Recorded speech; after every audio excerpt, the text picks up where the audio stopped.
Côte d'Ivoire a un fort potentiel.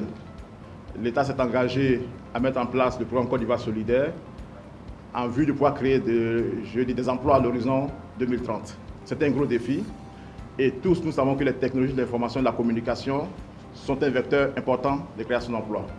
Lorsque nous commencions le projet, c'était avant l'ère de la Covid. On était, je dirais, pratiquement en fin 2019. Le monde a fortement changé et la place des TIC s'est renforcée. De nouvelles technologies sont apparues, des technologies telles que l'intelligence artificielle, la blockchain, d'autres technologies au quotidien continuent de se développer à un rythme accéléré.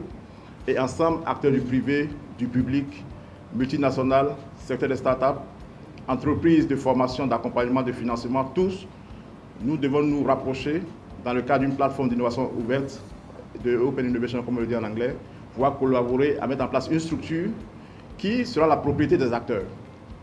Donc, les organes de gouvernance qui seront mis en place aujourd'hui, progressivement, vont consolider le plan stratégique que nous avons ébauché, vont mettre en place un plan d'action, vont recruter le personnel exécutif de ce cluster, et c'est les acteurs qui eux-mêmes vont décider vraiment de ce que le cluster va devenir. La réunion d'aujourd'hui n'est pas une fin, évidemment, hein, c'est le début de tout, c'est le lancement de ce cluster TIC et nous sommes très fiers d'être présents et que ça prenne forme. Donc je souhaite bonne chance, longue vie et puis bon vent à ce cluster TIC.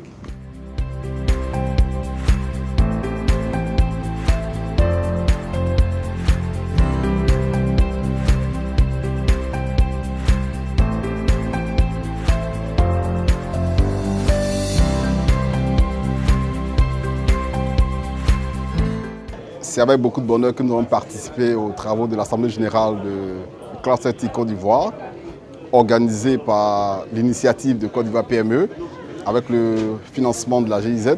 Ça a été des travaux intenses pour tracer les sillons de l'avenir numérique de la Côte d'Ivoire.